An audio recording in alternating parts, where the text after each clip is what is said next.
Un cordial saludo a la licenciada Mariana Montenegro. Soy Darlene Gabriela Corcalá, postulante para la licenciatura en Comercio Internacional y hoy voy a defender el módulo 1 que es Comercio y Negocios Internacionales. Como un contenido breve tenemos la definición del comercio internacional, la importancia, la operativa del comercio internacional, la globalización e integración económica, negocios internacionales, el e-commerce y la política comercial. Como un concepto básico tenemos, ¿qué es el comercio internacional? Es el intercambio de bienes, servicios y capital de un país alrededor del mundo o con los... Ya. Un cordial saludo a la licenciada Mariana Montenegro. Soy Erlen Gabriela Corcalá, postulante para licenciatura en Comercio Internacional y hoy voy a defender el módulo 1 que es Comercio y Negocios Internacionales. Como un contenido tenemos la definición del comercio, su importancia operativa del comercio internacional, la globalización e integración económica, negociación internacional, e-commerce y por último la política comercial. Como un concepto básico de comercio internacional es el intercambio de bienes, servicios y capitales de un país alrededor del mundo. Su importancia es el acceso a productos, ya que un país al no abastecer su mercado interno lo que hace es importar el producto para poder abastecer el mercado interno. También tenemos lo que es el crecimiento económico, ya que un país al momento de exportar se beneficia de lo que son las divisas y esto también puede generar empleos. Tenemos la operativa del comercio internacional que se basa en dos conceptos básicos, que entendemos que exportar es donde nosotros, o sea, un país le vende su producto a un país extranjero. E importar es donde un país logra comprar un producto de un país extranjero. Tenemos los tipos de exportaciones que son tres. Tenemos la directa, que en este caso hay una relación directa entre el vendedor y comprador, donde el vendedor se encarga de todo el proceso logístico. En cambio, en la indirecta hay un intermediario entre ambos, entre el vendedor y el comprador. Es aquí donde el intermediario se encarga de todo el proceso logístico. Por otro lado, tenemos la concertada, que es la unión de dos o más empresas que se unen para poder exportar un producto. Entre estos tenemos la Piggyback, en este caso una empresa pequeña, es decir, una empresa de café, vende su producto a la empresa Nestlé, que en este caso con la marca de Nescafé, aprovechando lo que son sus redes de distribución. Tenemos una joint venture, que es la unión de dos empresas, donde crean una nueva empresa para poder lograr crear un nuevo producto. Por ejemplo, en la Sony Ericsson tenemos la franquicia, donde el franquiciante otorga al franquiciado el derecho de usar su marca, sus productos, su know-how, a cambio de un porcentaje de las ventas. También tenemos el consorcio de exportación, que es la unión de dos o más empresas pequeñas del mismo rubro para poder cubrir lo que es una demanda de exportación. También hay la alianza estratégica, que es la unión temporal de dos empresas para crear un nuevo producto, por ejemplo el Tesla con Toyota. Tenemos la clasificación de las exportaciones.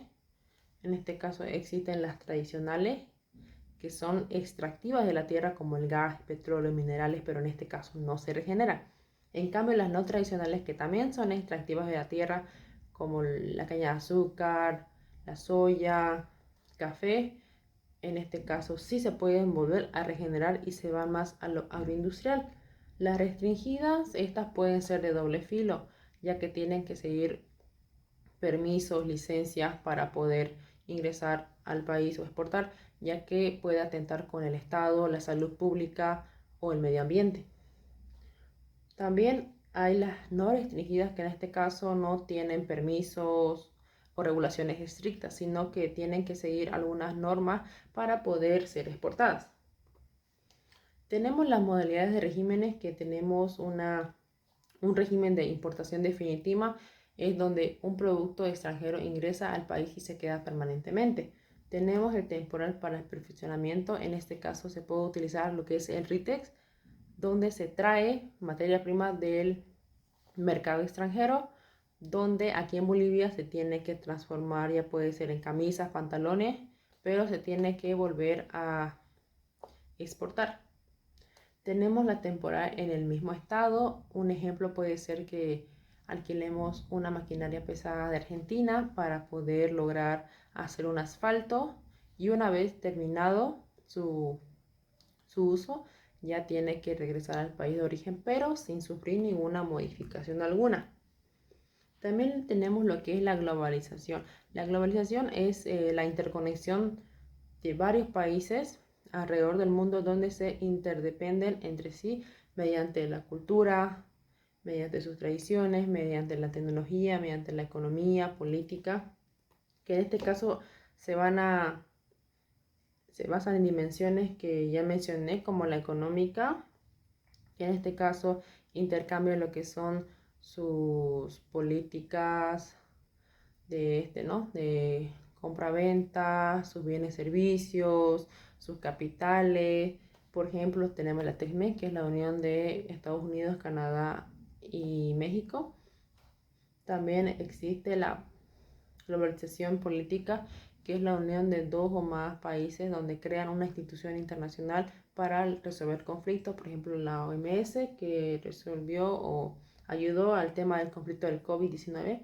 También tenemos la cultural, que en este caso se expande la cultura de un país alrededor del mundo. Por ejemplo, el Halloween, que se celebraba en Estados Unidos, ya se celebra casi en varios países del mundo.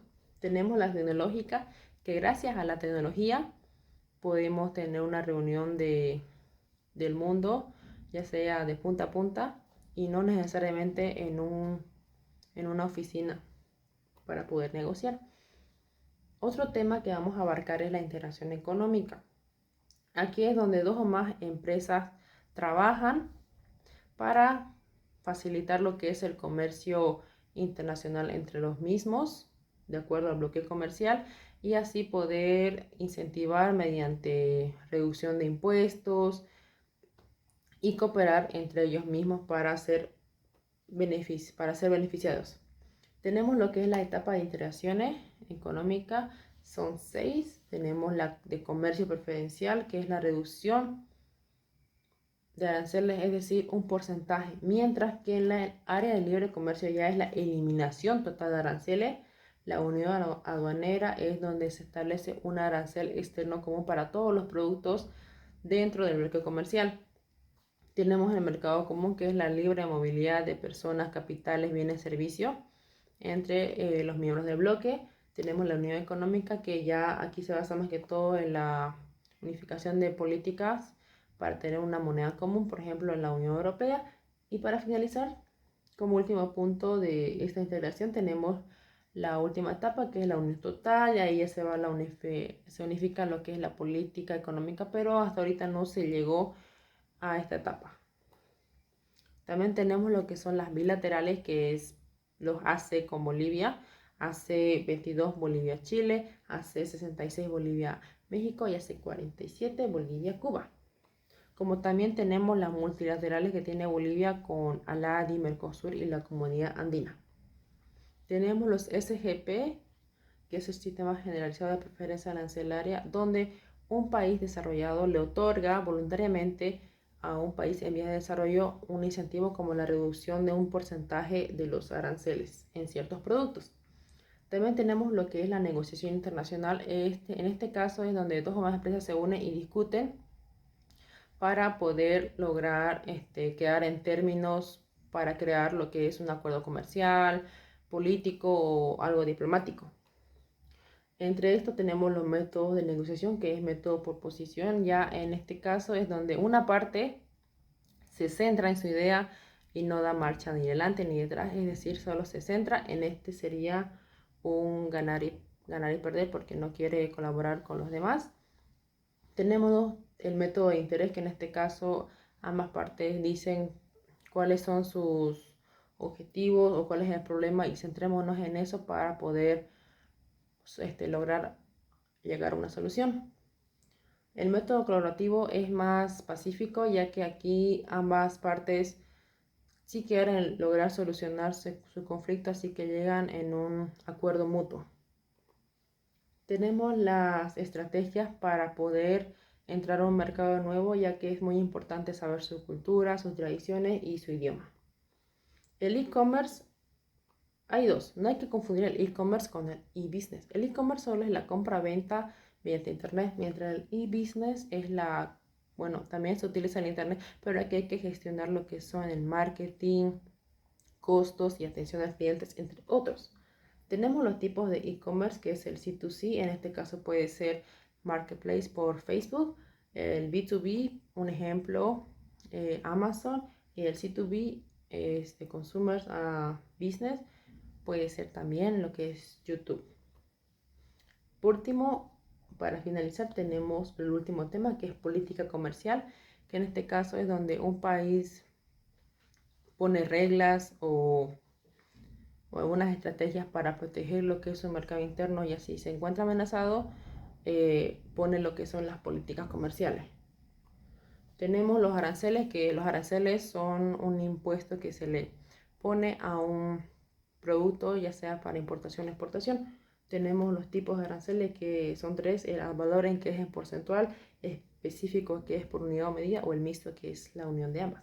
Tenemos las no arancelarias, que en este caso se tiene que seguir un estricto requisitos de licencias o permisos, pero en este caso no se cobra lo que son los aranceles, pero tiene que cumplirlo. También tenemos las prácticas desleales, que tenemos el dumping, que por ejemplo puede ser que una empresa de azúcar aquí lo venda a 15 bolivianos el producto, pero en un país vecino lo pueda vender a 10 bolivianos. Es una práctica desleal que se utiliza. Y también tenemos, para terminar, las medidas salvaguardas, que en este caso son medidas temporales que se utiliza como cupos de exportación para poder proteger lo que es el mercado interno. Con esto, licenciada, finalizo mi exposición. Muchas gracias por su atención.